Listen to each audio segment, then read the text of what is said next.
poor kids are just as bright and just as talented as white kids. What's up, everyone? Welcome to the Derek O'Shea Show. We're here today to see the Step Black perspective. The only perspective you can possibly have. The best perspective. Today we will be interviewing Kamala Harris ourselves. Kamala! This is the only show you go to for fun. The Derek O'Shea Show. Okay, let's go. Let's go lick the world. Trust the government. She sent in a little video for us. Oh. Here she is. Hey, in spite of everything you've heard, and let me just make sure you all know that it's actually me. Say it's me. Anti-woke. Anti-woke? Suck on this, Biden. Would we the all folks stepping on them? That's black. I wear heels. They're not for a fashion statement. They're for ammunition.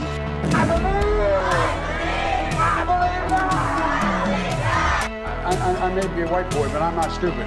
Begging for our enemies to penetrate. Trump incited an erection. COVID-19 heal for checkup. Cishet. Cut the intro. What's up, Willie? Ask her why her butt got so big recently. Too much stress from lying every day? Oh, it must be. All right, everybody was posting these clips from this interview today, and I thought, what better than to watch it ourselves? Kamala Harris doesn't do any interviews to begin with, so of course she would do an interview with me.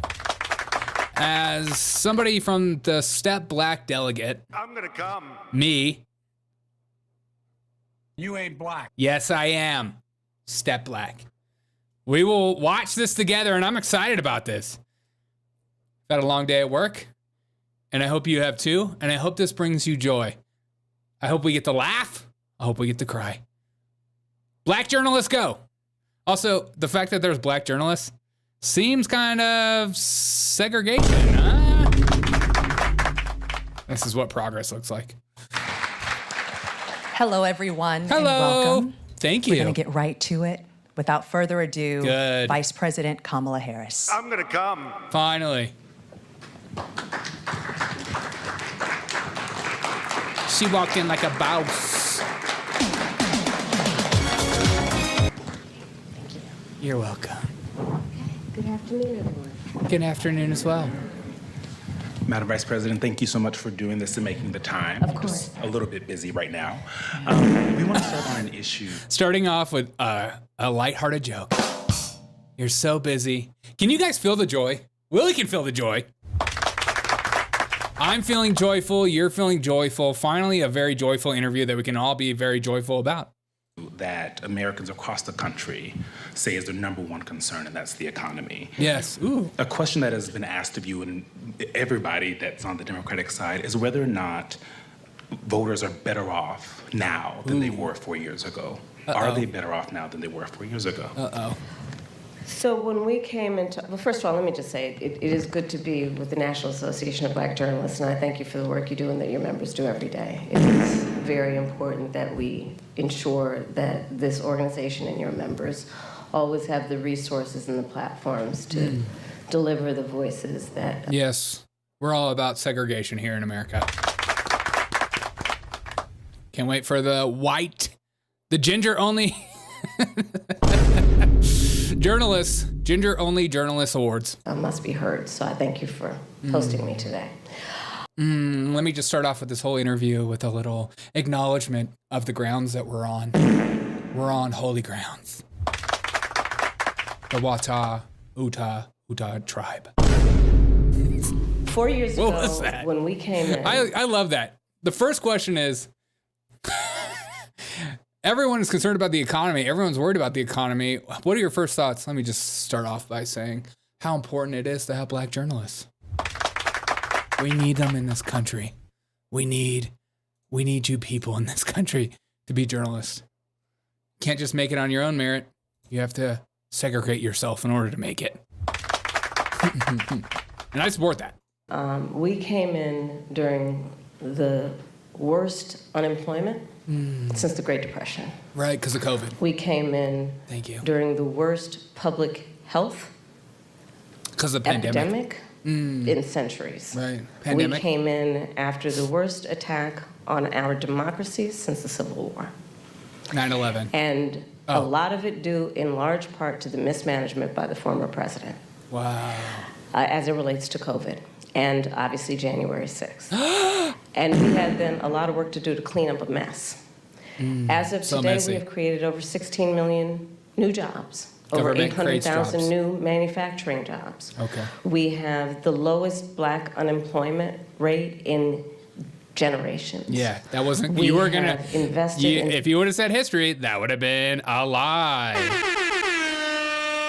Keep it coming. Small businesses, and they're to the benefit of many people, but including black small businesses, some of the highest rate of creation of new black small businesses in years. We have done the work in two to 3 years. of capping the cost of prescription cap. medication for our seniors for issues like insulin. And again, I'm speaking to the black journalists who care about all people, but in particular, I'll talk about the impact on black people. Thank you. Where we know black folks are 60 times more likely, That's true. 60%, excuse me, more likely to be diagnosed with diabetes. And Because of fried chicken? I'm gonna come. Why? Why are they more likely to be diagnosed with that? Can't be a diet. we have now finally capped the cost of insulin for our seniors at $35 a month, capped the cost of prescription medication for our seniors at $2,000 a year, because we, Why is she talking unlike like the this? former president who promised to do it, Yeah. we finally have Yes. allowed Medicare to negotiate drug prices against the big pharmaceutical companies. And these are just some of the accomplishments. Is the price of groceries still too high? Yes. Okay. Do we have more work to do? Yes. Okay. And I will tell you, I do believe that I offer a new generation of leadership for our country that is about, in particular, turning the page on an era that sadly has shown us attempts by some to She's getting incite philosophical. fear, to create division in our country. Right. People are inciting fear to create division in their country. And it can't be them calling right-wing MAGA extremists daily a threat to democracy. That's the right-wingers. Trump's all about the chaos, not them. They're not creating chaos. God. Remember, the question was, everyone is worried about the economy. It went from diabetes to capping insulin to the price of groceries being too high and they have too much work to do. Yeah. I don't have hope if she is elected as president for things to get better. And I don't know how you would if you are a Kamala Harris voter. And to do the work that is about bringing some level of optimism and, dare I say, ambition. Yeah. About what I know is possible in our country. Yeah, it's your fault. And so my plan for the economy includes what I imagine and believe and call an opportunity economy. Thank you. What we can do to grow an opportunity economy where all people have access to the resources to compete, to apply their incredible work ethic, their ambition, their aspirations, and their dreams. I'm feeling good and about this. actually not just get by, but get ahead. Can you feel the and joy? I can talk in more detail about it, but specifically. But don't talk in detail because you don't know what that is. I'm creating an opportunity economy where people have opportunity in life. Cut the music back on. Or don't. We're creating an opportunity economy. Can you feel the opportunity? Oh, I feel the opportunity tonight. I'm seeing a lot of opportunity out there, folks. Raise your hand if you're feeling the opportunity. I can feel the opportunity tonight. Oh, God, I'm having so much joy. This is so brat. I'm gonna come.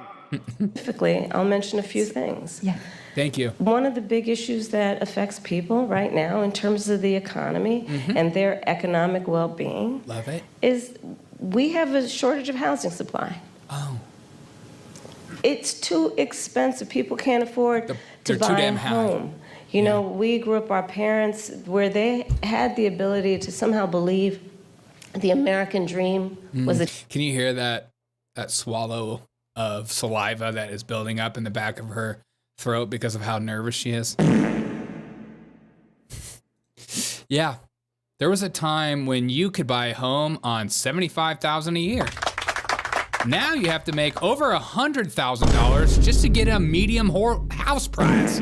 Horse price. It has nothing to do with her, except the fact that she's been vice president and her party's been in power. It has nothing to do with her. We need an opportunity community economy. attainable. Not so much for younger working people. So true. And I recognize that. Thank you for so recognizing my approach me. is a new approach, which is to say, let's just take this and deal with it head on. Take it on. And part of my approach is to say, I'm going to employ and engage the private sector. Thank you. In particular, home builders with tax credits to give them the incentive to create new more. housing. Yeah. 3 million by the end of my first term, and understanding that not everybody is, handed a silver spoon, but... Yeah. Like the migrants? Don't say that. That's not funny. That's not funny. That's not funny. That's not funny. That's not funny. It's not. Okay. works hard and is trying to save up for a down payment. Part of my plan under my opportunity economy is... Yeah, you see, the biggest problem is when it comes to this is the government continues to print more money and as we go further into debt. And so those of us that are saving up for first-time home buying opportunity, that dollar continues to grow weaker. By making subsidies, you're going to make things so much better for the rich people. Thank you for nothing. Is to give first-time home buyers a $25,000 down payment assistance so they can just get their foot in the door. Thank you. To be able to then engage in what will prove to be their opportunity to build intergenerational wealth. And here's my personal experience coming at that. Say it, you're middle class? I grew up a middle-class kid. Shut the f... I haven't seen this interview. I just knew she was going to say, I grew up a middle-class kid. If anybody has seen the middle-class neighborhood that she claims she's with, that are some of the biggest houses I've seen in my life. Middle class, shut up. I'm gonna come. Is she still talking about how she's fixing the economy? Now she's just talking about herself. I grew up a middle class. There's gonna be an opportunity in this economy. Can you feel the joy? Can you feel the opportunity? So much tunity in this opportunity.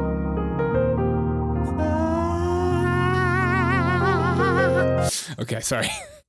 Part of my plan under my opportunity economy is to give first-time home buyers a $25,000 down payment assistance so they can just get their foot in the door. Yes. To be able to then engage in what will prove to be their opportunity to build intergenerational wealth. And here's my personal experience coming at that. Yes. I grew up a middle-class kid. I love that for you. My mother was hardworking. She raised me and my sister Maya.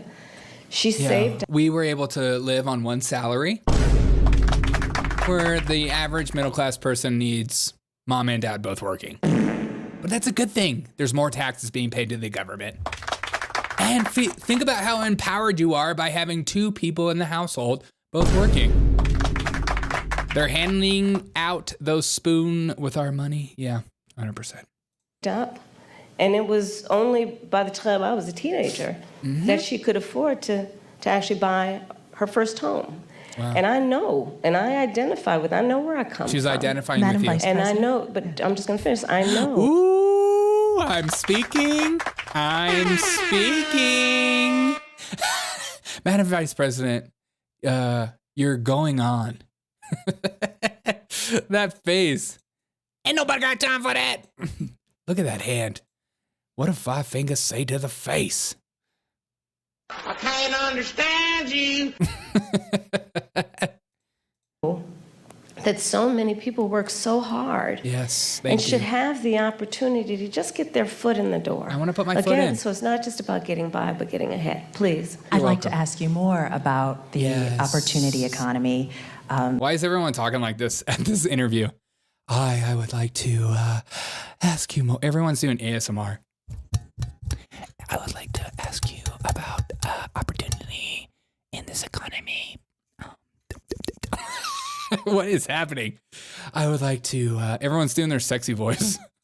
Housing is a part of it, as well as expanding the earned income tax credit, financial support, as you mentioned, for first-time buyers, and a $50,000 tax deduction for startups and small businesses. But I want to talk to you about the squeeze that millions of Americans are also dealing with that impacts their ability to work and make money, and that is child care and elder care. And it's a squeeze for millions of people. In some parts of the country, it costs more. Some would say it's a fresh orange squeeze.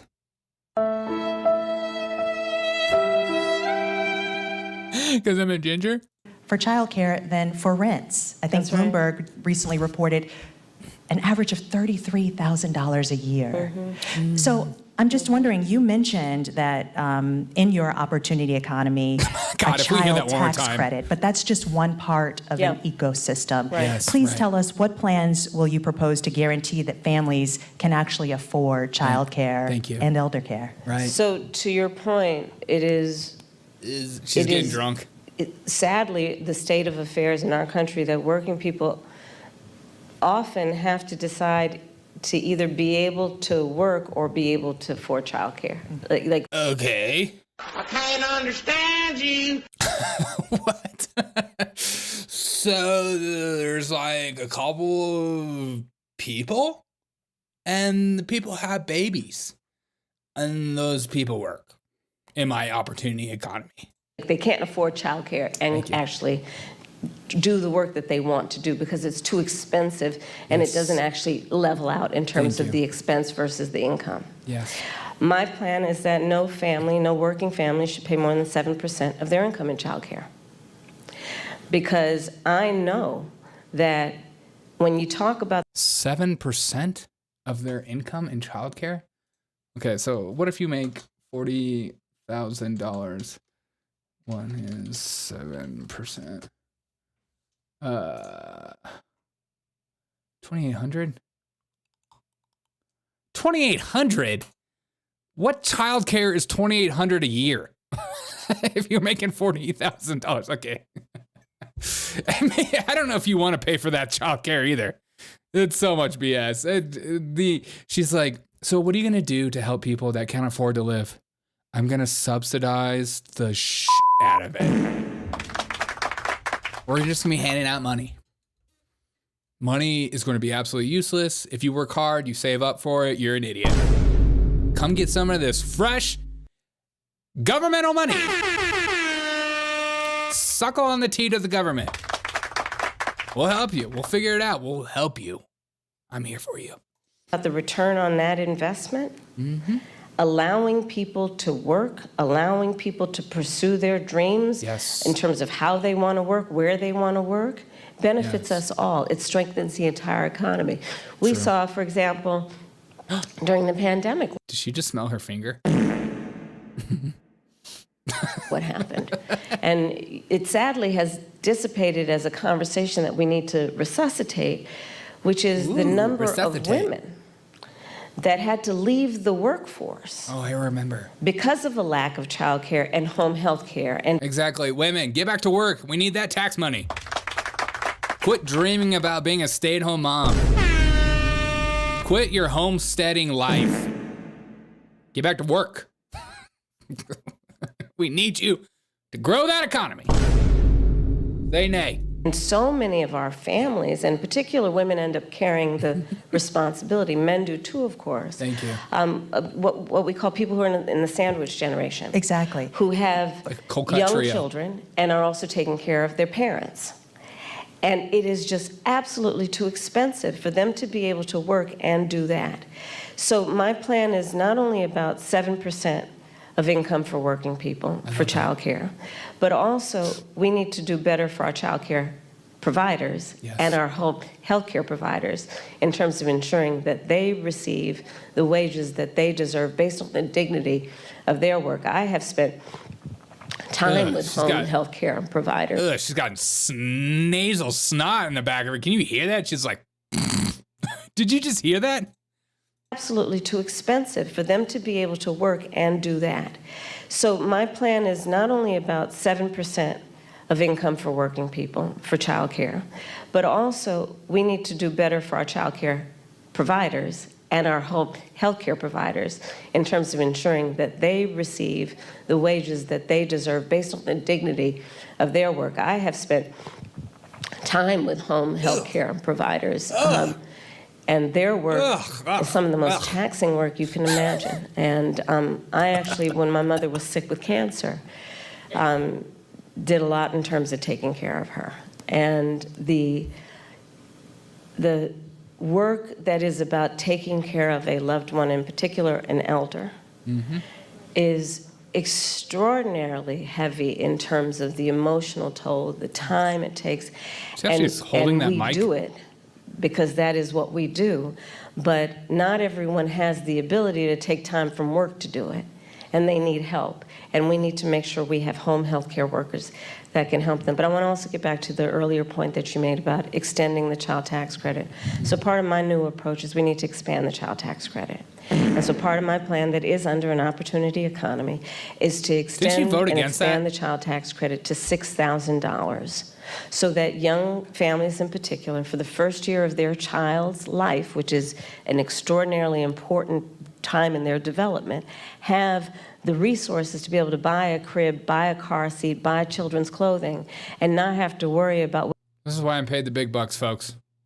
She freaking voted against the child tax credit, and now she wants to bring it out? What the God, this woman is the worst. Useless. Absolutely useless. I was like, I definitely remember her voting against the child tax credit. She just is such a flip-flopper. She doesn't know what she believes. Whether they're going to be able to meet their other needs. And I don't need to remind anybody here, especially these esteemed journalists, but when we expanded the child tax credit a couple years ago, we reduced black child poverty by half. And so again, if you talk about the benefit and if you think about the benefit to the economy overall, it strengthens our economy to do things like pay attention to affordable child care, affordable home health care, and extending the child tax credit. Wow. Madam Vice President, Black men, as you know, are a closely watched voting bloc. You've hosted Black men at your residence. You have... What? To do what? Engage Black men and center them in your economic opportunity tour. But polling shows that some Black men, particularly young Black men, are considering voting for Donald Trump. And they see him as better for the economy. What is your message to young Black male voters who feel left out of this economy, and how can your economic policies materially change their lives? So I appreciate the spirit of the question, but I'll tell you, I've often... I don't know how to say this, but there's been like 3 questions. They keep asking her the same question. What are you going to do for the economy? How are you going to make the prices go down? What are you going to do for the economy? And she just like starts talking about in this la la land. This is what we're going to do. Okay. I would be like, you already asked me that question. Can I have a different question? But she's just spitting off stuff. She's not even listening to the question. She's like, in front of you, ask me that question. I already have an answer right here.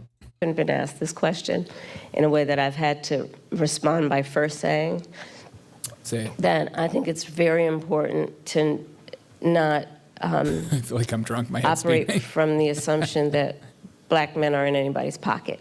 Wow. Black men are like any other voting group. Profound. You got to earn their vote. Wow, profound. So I'm working to earn the vote, not assuming I'm going to have it because I am. Yeah, right. I thought if you don't vote for me, then You ain't black. Okay. Violet says she hasn't mentioned ending foreign spending once. Of course not. She's like an 18-year-old child with a new credit card. And her vision of getting you out of debt is to spend more money. That's not how you get out of debt. If anybody tells you to keep spending more money, that's probably either a billionaire or somebody who doesn't have any kind of concept of money whatsoever. To get out of my credit card debt, what I did is I started spending more money. I pulled out more credit cards. I spent more money on top of that credit card. And then at the end of the day, I filed for bankruptcy and then money washed. And I started all over. God. Okay, let's keep listening. Black, but because the policies and the perspectives I have understands what we must do to recognize the needs of all communities. And I intend to be a president for all people. Thank you. Specifically as it relates to what we need to do, to your point around economic opportunity. Yes, I started way before I was at the top of the ticket at what I called an economic opportunity tour, focused on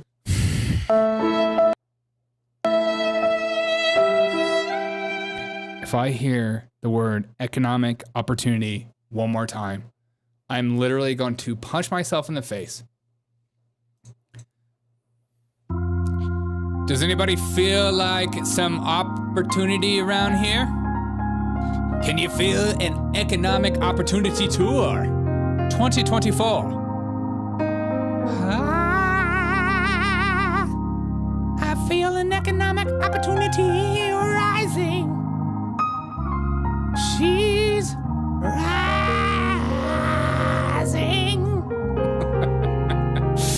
Killer T-Cell says she grew up around people who really took pride in their lawns. And that's all I need to support her real and existing economic policies. Thank you. Killer T-Cell gets it. You're gonna need an economic opportunity tour to support your lawn, even if you don't have a lawn. Can you feel the lawn care service? Okay, let's keep listening. I can't believe she just said economic opportunity tour. How do you...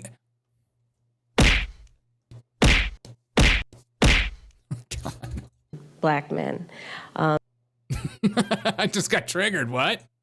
Okay, here we go. Yes, I started way before I was at the top of the ticket at what I called an economic opportunity tour, focused on Black men.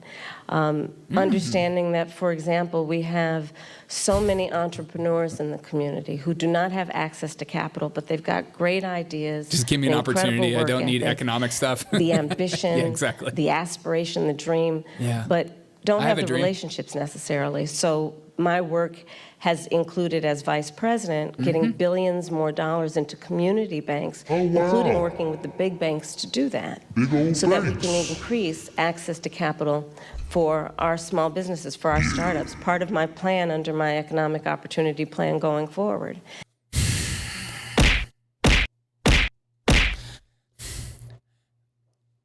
If I was playing a drinking game for how many times she said economic opportunity, I would be absolutely hammered right now.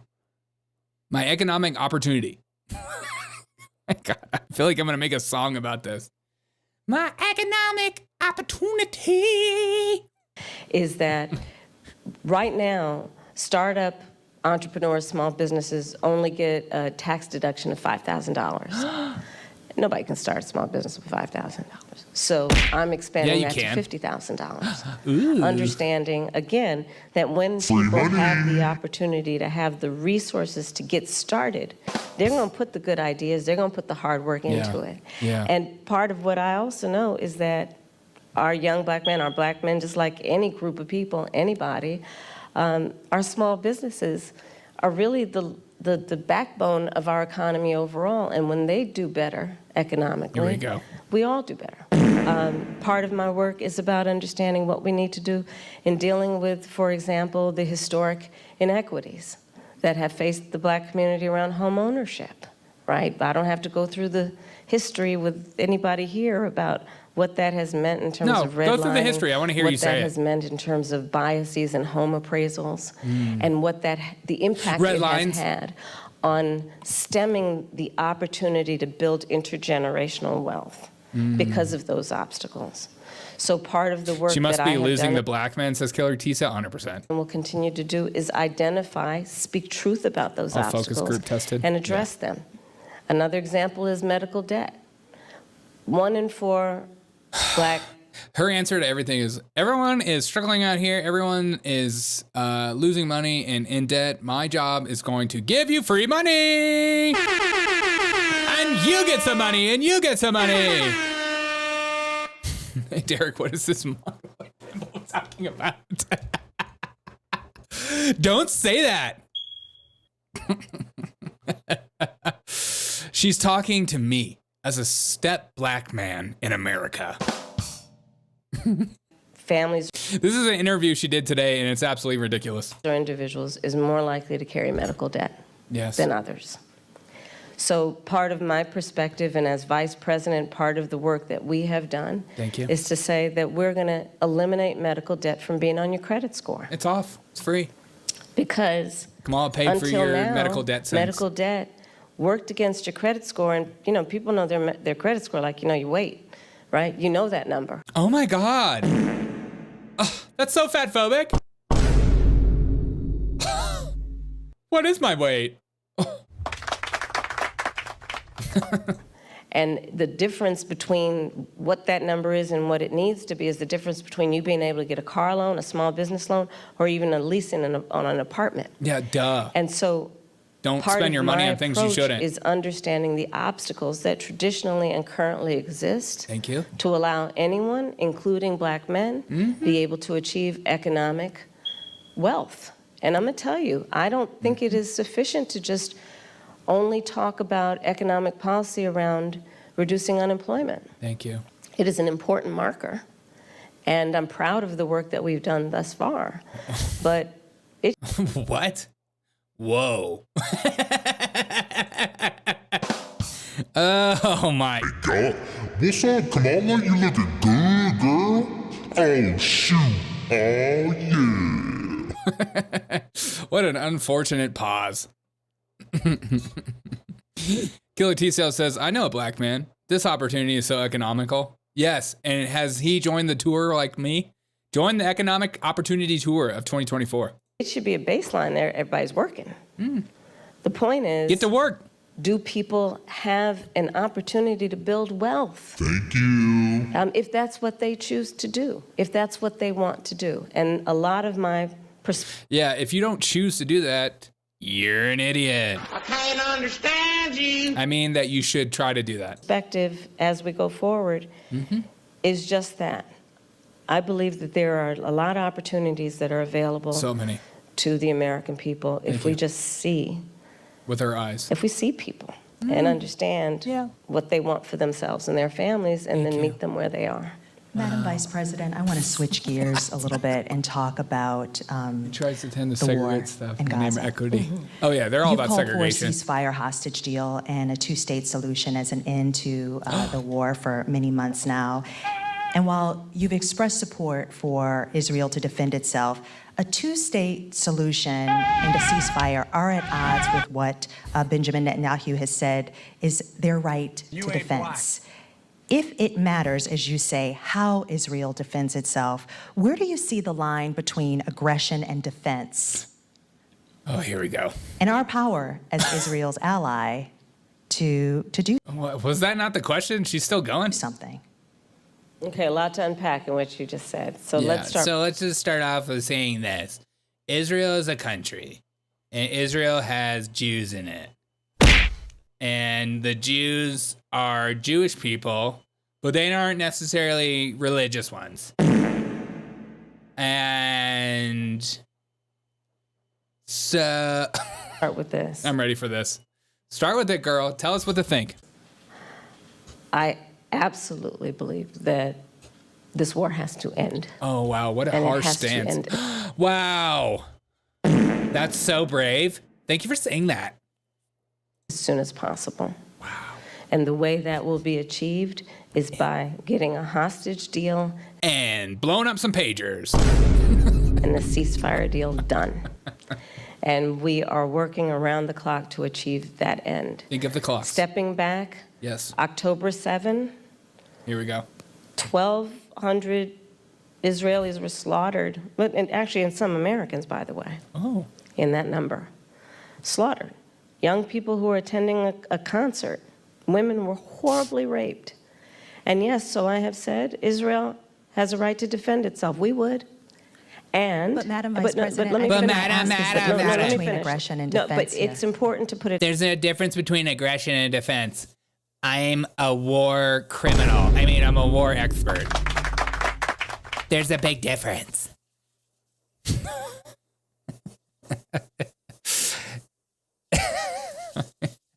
If anyone can solve the decades-long and complicated Israel-Palestinian conflict, this is the thought. Yeah, 100%. I don't even try to engage in it. It's like they both think they're right. In context, which is what I'm doing, and I'll get to that. Thank you. And so how it does so matters. Mm-hmm. And far too... Somebody comes over and kills my dad, and I kill his whole family. That's too much. I'm going to come. Many innocent Palestinians. It's so crazy. Women and children. Yes. We have seen with horror the images coming out of Gaza. Think of the images. And we have to take that seriously. Yes. And we have to agree that not only must we end this war, but we have to have a goal of a two-state solution because there must be stability and peace in that region. In as much as what we do, stability and peace in that region. In our goal is to ensure that Israelis have security and Palestinians in equal measure have security. Can you imagine if she wins? Can you guys just imagine for a second what that will be like? Self-determination and dignity. A question for you on that, though. What levers does the U.S. have to support Palestinians in their right to self-determination? And is it even possible as Israel's ally? Well, absolutely. Yeah, what do you mean by that? I will tell you, I have been actively involved in, for example, meeting not only with Israeli officials, but with Arab officials to... The passage of time? talk about how we can construct Does either of them want a two-state solution?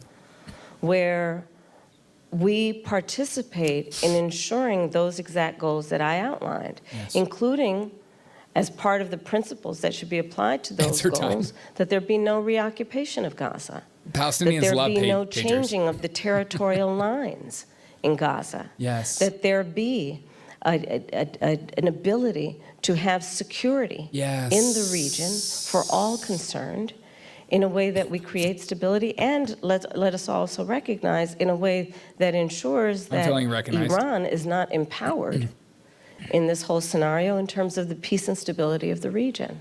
But absolutely, the United States of America absolutely has a role, which is why we have been active, in particular with the Qataris and the Egyptians, around attempting to get who don't want a deal done and get it done as quickly as possible. Madam Vice President, just to follow up really quickly, is there a specific policy change that you, as President of the United States, would say you would do that would help this along? Because you've gotten a lot of credit for emphasizing the humanity of Palestinians, but what I often hear from folks is that there's no policy change that either you or the President Biden have gone and said they would do. Why is everyone again? Why is this whole interview is talking like this?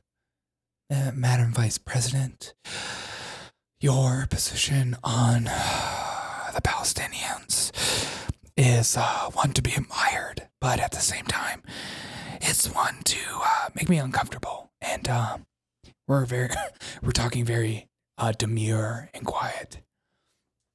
Derek, the interview is giving me acute anxiety. Yeah, 100%. I want someone to ask her if she's black. No way. Is there a specific policy change as president that you would do in our helping? We need to get this deal done. Do you see that? You see that face? Wait. We need to get this deal done. But in the way that we send weapons, in the way that we interact as their ally, are there specific policy changes? Well, Eugene, for example, one of the things that we have done that I am entirely supportive of is the pause that we've put on the 2,000-pound bombs.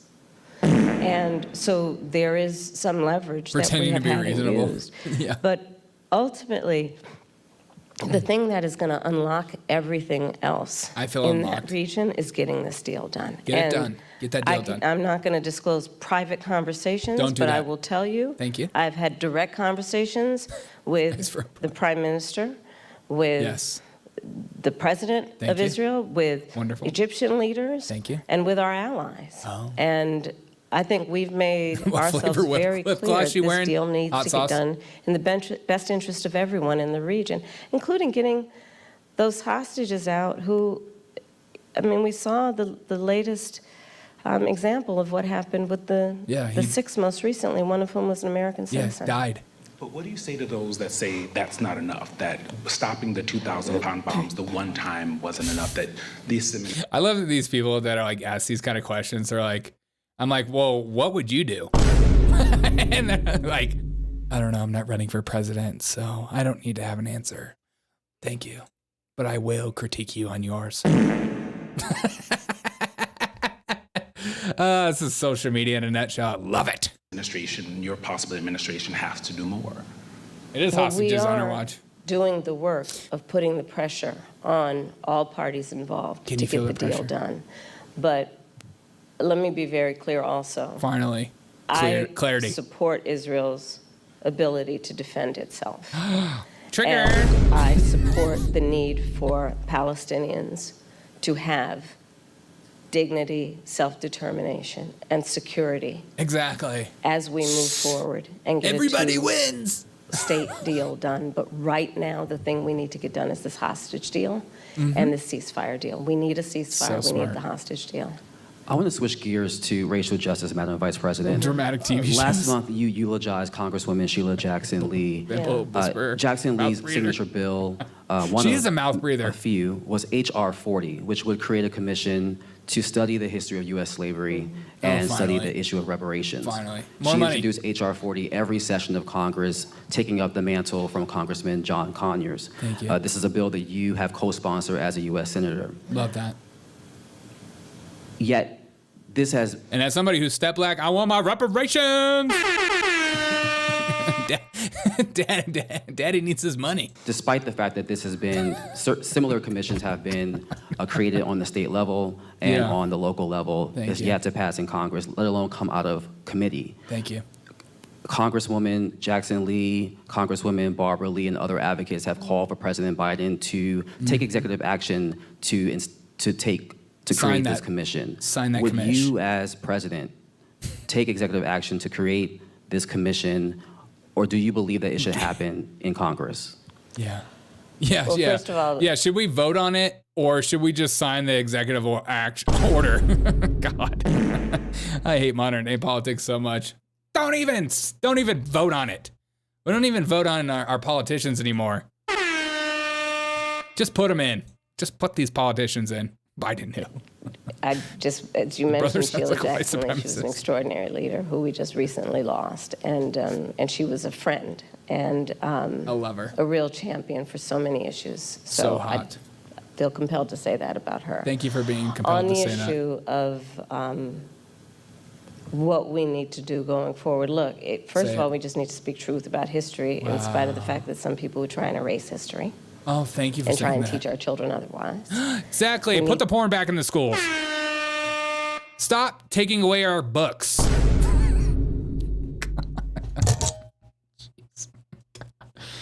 To speak truth about the generational impact of our history. What about your family owning slaves? The generational impact of slavery, the generational impact of redlining, of Jim Crow law. Thank you, Janice. I could go on and on and on. These are facts. Appreciate you. That have had impact. Shout out the Rumble chat. And we need to speak truth about it. Speak truth then. To speak truth about it in a way that is about deriving solutions.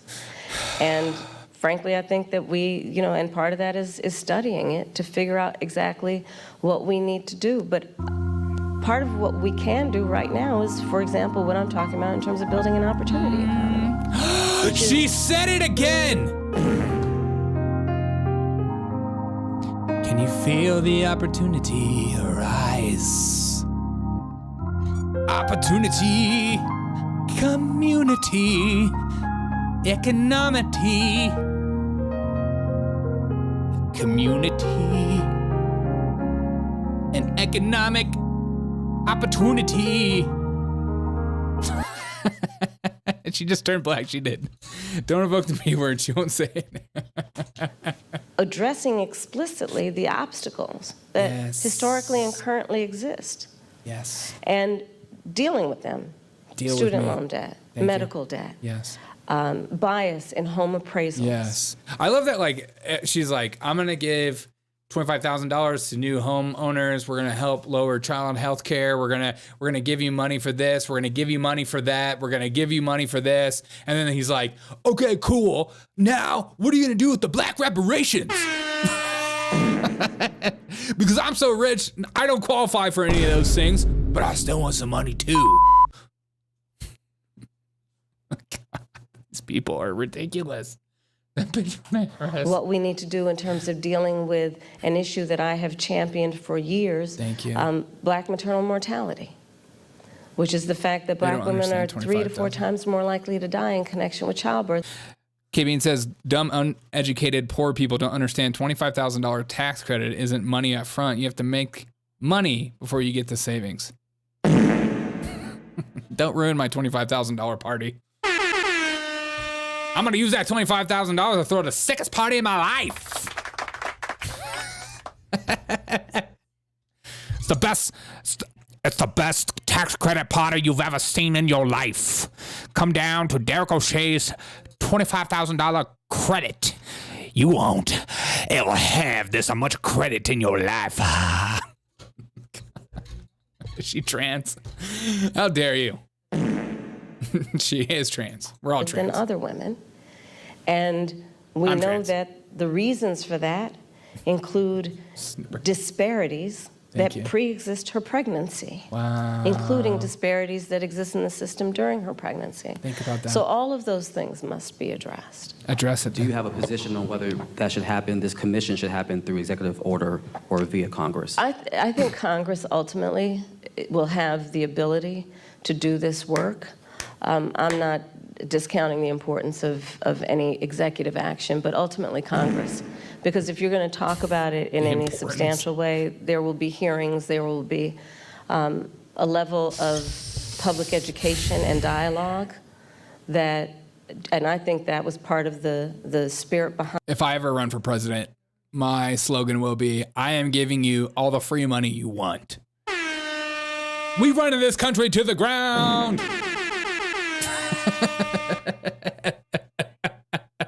It'll be the last party of your life. Vote for me, you get free money. All the free money you want. Think about the free money you've been dreaming about. You can have that free money for free. Behind the congressional action thus far to ensure that everyone can participate in this conversation in a way that elevates Congress has to approve her tax credits? Knowledge about history. That's racist. And the reference points that have that are the impetus of this conversation. Especially, again, when people are trying to deny history. You ain't black. You ain't black. When people are, so-called leaders are saying that enslaved people benefited from slavery. Thank you. I mean, let's talk about the Delta here in terms of the work that needs to be done. Let's talk about that. Madam Vice President, I want to move to Springfield, Ohio, and what's happening there. We've seen school closures, parents worried about their kids leaving the home. Yes, and we also talked about how all those school closures due to bomb threats aren't because of some kind of racial hatred, but outside sources outside the country sending in fake bomb threats. They were all hoaxes. So are you going to look up that information, or are you just going to ask a question based on a complete lie? Let's hear it. because of Kool-Aid racist water fountain? conspiracy theories that I won't repeat here, but they have been repeated by leaders on the Republican side, President Trump, former President Trump, and Vice Presidential nominee J.D. Vance. From your perspective, is this just a case of irredeemable racism that can't be mitigated by any rational action, or is this a situation in which a federal response could help this community heal? There's a question of resources and... It's a question of you're an idiot. That's the answer to that question. Well, no, I'll let you finish, and then I'll speak. No, please. Camel It's a toe, crying professional shame. phony exercise infertility. I mean, my heart breaks Yeah. for this community. Yeah, so broken. Even though today there's a leaked transcript of a 911 call that actually someone did see some cat being chopped up, but I digress. We'll get into that probably in the morning or something. You know, there were children, elementary school children, Meaning to black parents. who it was school photo day. Fuida. Uh-oh. You remember what that's like? Oh, God. Here she is painting her picture. Can you feel the joy? Going to school on picture day, I remember picture day. I hated it as a kid. who were dressed up in their best, Yeah. got all ready, knew what they were going to wear Do the you night feel her before, painting the picture? Turn the music on. and had to be evacuated.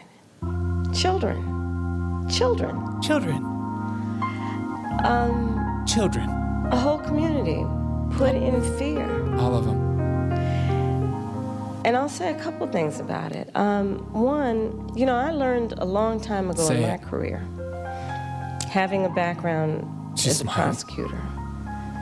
God, can you just feel how fake this is? When you have that kind of microphone in front of you, Yeah.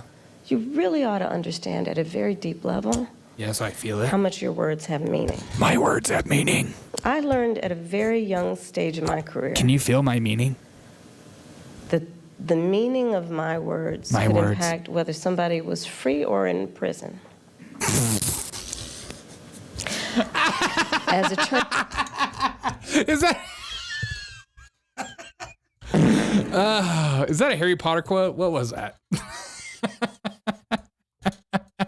I feel like I've heard that before. They're eating the cats. They're eating the dogs. When a bomb threat has ever been serious, I skip picture day every year. Everybody hates picture day. Are you kidding me? No kid is like, picture day. That kid is growing up to be president. I don't trust those people. We deserve her as president. I'm getting to that point. Sorry. Attorney General, I was of California. Big Mike pissed. 5th largest economy in the world. I was acutely aware that She was my so words cute. could move markets. Yeah. Buy Doge. When you are bestowed with a microphone that is that big, That's so demure. there is a profound responsibility that comes with that. That is an extension of what should not be lost in this moment, this concept of the public trust. Thank you. Look at that. She's holding the mic. To then understand what the public trust means. It means feel that the you public have been trust. invested with trust. I'm feeling to be trustworthy. responsible in the way you use your words, much less how you conduct yourself. Yes. And especially when you have been and then seek to be again President of the United States of America. Wow. And so I go back to, it's a crying shame, literally. What's happening to those families, those children in that community? Not to mention... Again, this has been reported as a hoax. It's like, do you guys watch the news? Are you up to date on information? All these bomb threats? Check out my video that I posted earlier from our live stream last night. If you weren't there for the live stream, it was a great time. We had a great time. These bomb threats were all fake and reportedly from outside of America. So shut up about it being Donald Trump being the reason these bomb threats happened. God, I just can't deal with the liars. The liars. Excuse me, Kamala. Don't lie to me, boy. Don't you lie to me. She's trying to look like she's thinking. That's 100%. Acute something. She is looking. This is her thinking. What am I even gonna say right here? I'm so confused. Derek, this is an absolutely riveting interview. Thank you, Karen. What is happening in terms of, look, you say you care about law enforcement. Yeah. Law enforcement resources. You keep saying that. Being put into this. You put into because of these serious threats that are being issued against a community that so serious is living a productive, good life before this happened. Thank you. And yeah, they were eating cats and dogs before this happened, in peace, and you're over here disrupting the peace. Let thy people eat thy cats and thy dogs. Don't you disrupt that whatsoever. My people might eat. Let my people eat. Spewing lies. She wanted to fund the police. That are grounded in tropes. Of course she did. That are age old. Scratching her nose because she's full of it. And look, I said it not very far from here the other day at the debate. Ooh, where was it? This is not new. Wow. This is not new in terms of these tropes. This is not new in terms of where it's coming from.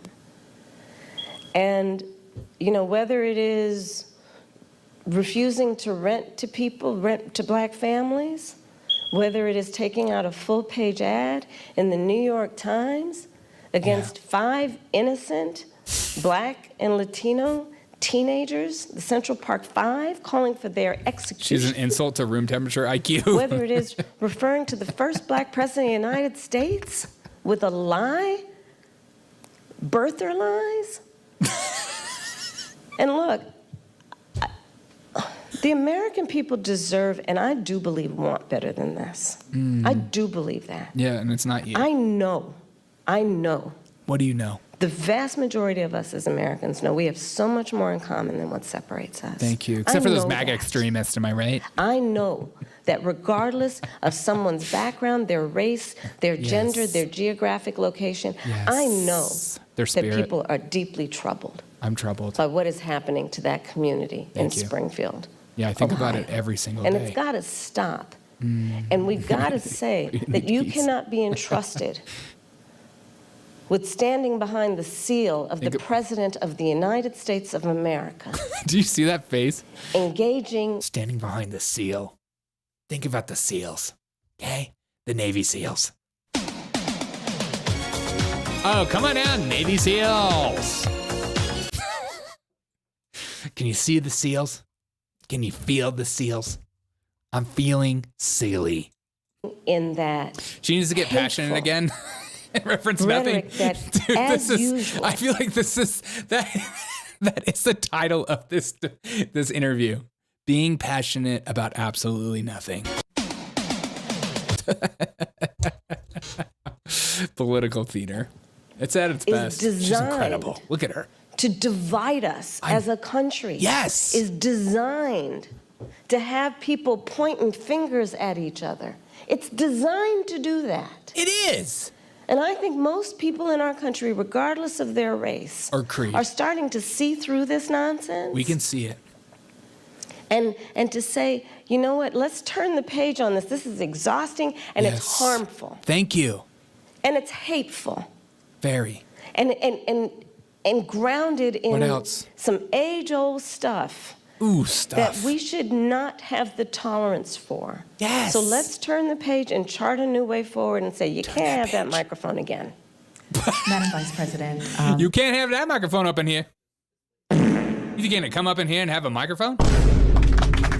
Not with me around, sister. It's my microphone. And I'll abuse it and say whatever I want into it. It's my prerogative. I'm switching gears again. Okay. Quick question. I want to talk to you about gun reparations. control. Oh, okay. So you've said you support an assault weapons ban and universal background checks, and we actually learned during the debate that you are have a gun owner. Isn't that nice? Tell us your gun, you liar. But in cities like Philadelphia, handguns are responsible for most homicides and violent crime. Oops. The most recent FBI data shows Statistics. handguns were involved in 59% of murders in our country. Oh, based. How will you address the issue of the use of handguns? Because a push for an assault weapons ban take away all the only guns. addresses Say a it. significant but small part of the problem. Exactly. So, So first why of all, did you say yes, that? I am a gun owner, and Tim Walz is a gun owner, What and kind we're of not gun do trying you to have? take anybody's guns away from them. What kind of gun do you have? I don't But believe we you do for a need second. an assault weapons ban. You don't have a Assault gun. weapons Nobody with are designed no gun owner uses the word assault weapons. God. to kill a lot of human beings quickly Yes, and an have assault no weapons place ban, and have yes. no place. I'm going to get to it. I'm gonna get to it, And okay? have no place on the streets of a civil society. We need universal background checks, Universal. which, to your point about handguns, We already have background checks. is about Thank you. saying that it is just reasonable So reasonable. to want reasonable gun safety laws that say we should do background checks that we ought to know. It's just reasonable. You might want to know before someone can buy a lethal weapon if they've been found by a court to be a danger to themselves or others. You might just want Exactly. And I trust the court to determine that. Yeah. If anything should tell you of things that you shouldn't trust, it's probably that. It's so funny that these people that are like, you know what, the justice system is so racist and disproportionately locks up black men. And at the same time, it's totally cool to use the same justice system to go after gun owners if they are a reasonable threat. Wait a minute. Would they be, wait a second. Wait, I don't know how this logic thing works. Help me. God. to know. And respectfully, we do understand that. But you're asking about. I'm you're asking asking specifically about handguns because many of those handguns aren't Universal purchased in background places. Look at her. She's just like, you're lying. Take away my handgun from me. I don't want that kind of protection. They're scary. They make loud noises, and you have to wear ear protection when you shoot them at the gun range. And I don't like that. Yes. Apply to handguns. Who are the racists again? Yes, They do. But in And many instances, those handguns aren't even bought lawfully. Yes. Which is why I also have been very adamant for years. In fact, I myself protested at a gun show probably 10, 15 years ago about the gun show loophole and why we need to close that. Because what ends up happening... Show us the picture of you protesting at a gun show. Shut up. is that gun shows at flea markets, gun dealers Democrats love loud are popping not, noises. under existing law in the past, required to register. She did bring up a good one. Nobody talks about handguns because that's the logical conclusion. Finally, a libtard can bring out logic for a logical conclusion that you guys want to take away the guns. Just say it. She's like, handguns disproportionately kill people. Take away those guns from us. She's like, oh, I don't want to say that because then people are going to actually know that I want to take away mandatory buybacks. But it's a buyback. We're not taking your guns. We're buying them back. Think about it. It's logic. That's how logic works. Yeah. Their sales. And so you are exactly right that a lot of homicides, for example, are illegal guns. A good number of them. I don't have the statistic. It's almost like a law has already been written for illegal guns, but they still happen. So how do we fix it? I can't figure it out. In front of my mind, are committed with illegally purchased guns. And that's why we need to address each entry point in the issue, including universal background checks, closing the gun show loophole, and what we need to do as a general matter to focus not only on reaction to crime, but prevention of crime. So you're raising Exactly. And we need to have a system that goes around and monitors people like AI that can predict if they're going around to commit crimes.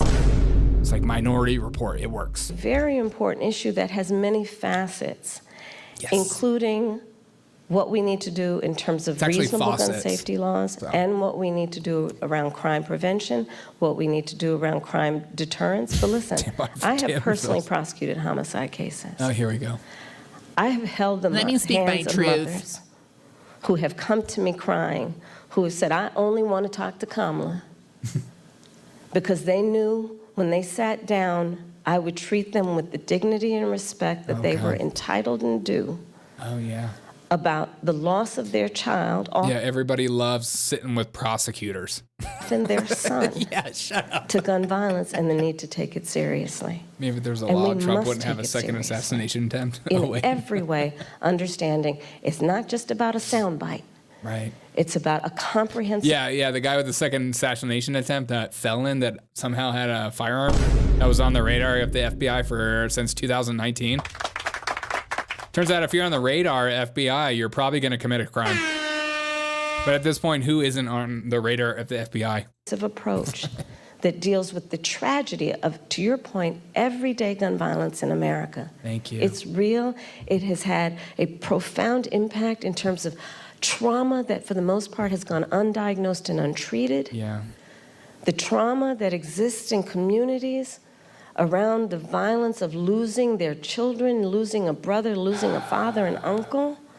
All of that must be addressed, and we have to have a holistic response to it. Are there things we haven't thought about yet? Because every time we bring up this issue of gun violence, universal background checks comes up, and a ban on assault weapons. Say you want to take away the guns. Say it. Are there other solutions that you're also thinking about that will get at this issue? Absolutely. For example, part of what we did, as Vice President with the President, we were able to pass the first meaningful gun safety legislation in 30 years. And part of what that involved was millions and millions of dollars to put more mental health counselors in public schools. Thank you. Right? Because we know that there is an aspect of this that is about treating the trauma. Yes. And dealing with it at its source before it ends up manifesting itself in a problem. Hurt people hurt people. There is the work that we need to do that is about putting resources into communities around violence prevention. I've been a big advocate of that for years. She's advocating right which now. includes what we need to do around putting resources into community-based intervention that is not just requiring on the good people in the community to volunteer. Thank you. To do the intervention, but actually paying people to do it because it's a full-time job. It is a walking and talking soundbite chameleon. Understanding what we need to do to, again, mental health counseling. Understand Good, sure. that, to your point, we have to have a holistic response to this issue and prioritize it. Oh. Are you going to say that parents should stay together in the homes? The father should be in the homes and be present? Don't you say that's racist. Instead of reacting to the tragedy that sadly, even though white people they are the too same predictable. Let's all agree. Can we talk about antidepressants or Adderall? No. Enough of that. Don't you dare. There are very few solutions that we haven't thought of. We need to put the resources into them. Madam Vice President, we want to move to the topic of reproductive access, something that you have worked we're so concerned about both that. for the administration, Democrats, and now the top of the ticket. You're allowed to have reproductive access. You've said that as president, you would want to codify Roe. If it came to your desk, you would sign a bill that did that. Roe protected access until fetal viability, which it also says quote, at about 7 months, but may occur earlier, even at 24 weeks. So do you similarly support also codifying Roe's restrictions, which allowed states to ban abortion in the third trimester of pregnancy unless necessary to save the mother's life? We need to put the protections of Roe v. Wade back into law. And when that bill gets passed by Congress, I will proudly sign it into law. Understand what is happening in our country. She does keep kind of looking down. Over 20 states have passed what I call Trump abortion bans because I understand how we got here. God, Trump isn't about abortion bans. God, there are so many lies in here. It's ridiculous. The president handpicked 3 members of the United States Supreme Court with the intention they would I'm so ready for this interview to be over. It's almost over. They did as he intended, and in state after state, laws have been passed criminalizing healthcare providers. I don't know if anyone here has heard most recently the stories out of Georgia. Tragic story. Tell us a fake story. About a young woman who died because it appears the people who should have given her health care were afraid they'd be criminalized. One person. After the Dobbs decision came down. Laws that make no exception even for rape or incest, which means that you're telling a survivor of a crime of a violation to their body that they have no right to make a decision about what happens to their body next, which is immoral.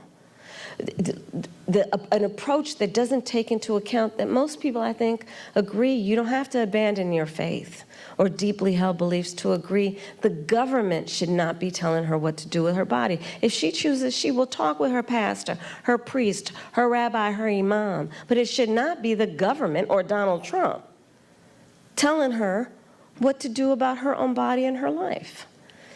So that's where I stand. We need to put back in place the protection of Roe v. Wade and put that into law. And those restrictions that are also in. We need to put back in place the protections of Roe v. Wade and let an individual, in consultation with her doctor, make the decision based on what she can determine, because she's smart enough to know what's in her best interest instead of having her government tell her what to do, especially a bunch of people in these state capitals who think they're in a better position to tell her what to do than she is to know what's in her best interest. Before we conclude, Madam Vice President, the Joyful Warrior has been used to describe your didn't see that campaign. just a minute ago, though.